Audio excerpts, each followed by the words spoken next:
जो कहानी मैं सुनाने जा रहा हूँ वो है मुनीर नियाज़ी से इंस्पायर। मुनीर नियाज़ी काफ़ी अच्छी गज़ल, काफ़ी अच्छी नज़्म लिख चुके हैं और काफ़ी कुछ। तो उनकी एक नज़्म थी कि ज़रूरी बात कहनी हो, कोई वादा निभाना हो, उसे आवाज़ देनी हो, उसे वापस बुलाना हो, हमेशा देर कर देता हूँ मैं। मुनीर नियाज़ी की नज़्म दुनिया के लिए तो बस एक नज़्म है, लेकिन मेरी ज़िंदगी का सफ़रनुमा हिस्सा ये कब बन गई मुझे मालूम ना चला कब मैंने खुद को, खुद के रिश्तों को, खुद की पहचान को खोना शुरू कर दिया। तो एक दिन यूं ही कैंटीन में बैठ मैं अपने जज्बात डायरी पे उतार रहा था और ये सोच रहा था कि शायद कोई होगी जो इसी तरीके से अपने जज्बात मेरे लिए डायरी पे उतारेगी। और उस वक्त यूँ लिख दिया था कि कोई तो होगी जो मुझे अपना बनाएगी, कोई तो होगी जो मेरे नाम से ठहर जाएगी, कोई तो होगी जो अपनी कलम उठाएगी और कुछ लिखेगी और कहेगी सुनो सिर्फ तुम्हारे लिए लिखा था। इतना लिख ही रहा था कि मेरे कंधे पे एक हाथ आता है मेरी सबसे अच्छी दोस्त मानवी का। एक मिनट, आपको मानवी से मिलवाना मैं भूल ही गया। मानवी मेरी सबसे अच्छी दोस्त जो लिखा तो करती थी लेकिन कभी सुनाया नहीं करती थी। हमेशा कहती थी कि वक्त आने पे सबके सामने सुनाऊंगी, और हम बस यूं ही ठहर जाते थे। उस दिन कॉलेज का दिन ख़त्म हुआ, हम लोग अपने हॉस्टल की ओर गए। रोज़ की तरह बस लिखने बैठ ही रहा था कि मोबाइल पर नोटिफिकेशन आती है उसकी। अरे रात में 12 बजे उसका टेक्स्ट, ज़रूर कोई बात होगी, इसलिए लिखना छोड़ा, आज उससे बातें करने लग गया था। लेकिन आज उसकी बातों में शायद बातें नहीं थी। आज शायद वो मुझे बताना चाह रही थी कि जिस शख्स को तुम ढूंढ रहे हो वो यही है।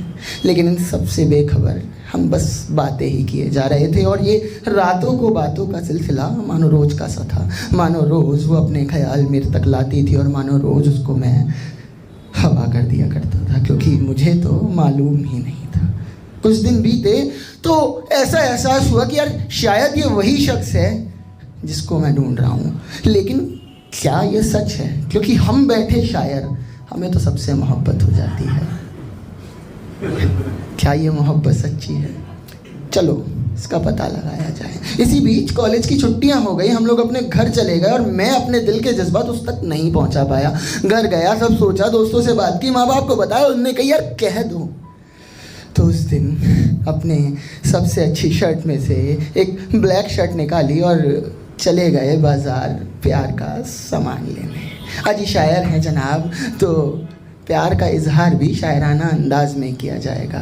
बाज़ार से खरीदा एक पेन और एक कार्ड और लिख दिया उस पर अपने दिल का हाल, और इंतज़ार किया कॉलेज की छुट्टियां ख़त्म होने का। कॉलेज की छुट्टियां ख़त्म हुई, मेरे कदम उसकी क्लास की ओर बढ़ते जा रहे थे, और मानो मेरे बढ़ते कदम ये कह रहे हों कि आज कुछ अलग होने वाला है।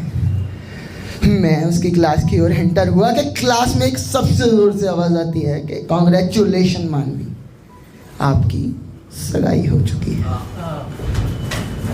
कितनी अजीब सी बात है ना यार। ये शायर जो इस ज़माने को बेझक सारी बातें सुना देता है, उससे 3 लफ्ज़ नहीं कह पाया।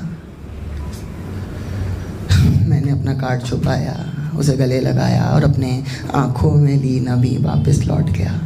कुछ दिन बीते, तब याद आया यार अभी उसकी सगाई हुई है, शादी होना बाकी है। तो यार दिल का हाल उस तक पहुँचाया जाएगा, उसको सब कुछ बताया जाएगा। तो हमने तय किया कि आज मिलेंगे, और ये भी तय किया कि ये मुलाकात आखिरी होगी। वो आई, मैंने वेव करके हाय किया, उसको बैठा ला, और वो उसके सामने हर्फ दहर्फ सारे राज रखता रहा, और उसे वो मोतियों में समेट के अपने पास रखती रही। और बस अंत में मैंने कह दिया कि अब यार मना कर जाओ मुझे दिल तोड़ने के लिए। लेकिन ना उसने हाँ कहा ना कहा, बस एक कार्ड दिया और चलती चली गई। यार कुछ दिन और बीते, फिर याद आया कि उस कार्ड में ना एक खत था जिसको पढ़ना भूल गया था मैं। चलो आज उस खत को पढ़ा जाए। तो उसमें लिखा था कि सुनो अनमोल, तुम हमेशा पूछते थे ना कि मैं लिखती तो हूँ लेकिन कभी सुनाती नहीं हूँ, तो मैं तुम्हें बताना चाहूँगी कि मुझे तुम्हारा होके सुनाना था, मुझे तुम्हें अपना बनाना था, मुझे तुम्हें सीने से लगाना था। अब तुम ये सोच रहे हो यार इस लड़की की सगाई हो चुकी है और ये प्यार का इजहार तुमसे कर रही है, तो मैं तुम्हें बताना चाहूँगी कि अभी सगाई हुई है, शादी होना अभी बाकी है। अगर तुम ज़माने के सामने बेहिचक मुझे प्यार का इजहार कर पाओगे तो मैं सिर्फ तुम्हारी होंगी, सिर्फ तुम्हारी। और ये शायर खुश होने ही वाला था कि नज़र जाती है शादी के कार्ड पे, उस पे तारीख थी 5 दिसंबर, आज उसकी शादी थी। वैसे सबको याद है क्या, शुरुआत में बताया था, हमेशा देर कर देता हूँ मैं। शुक्रिया।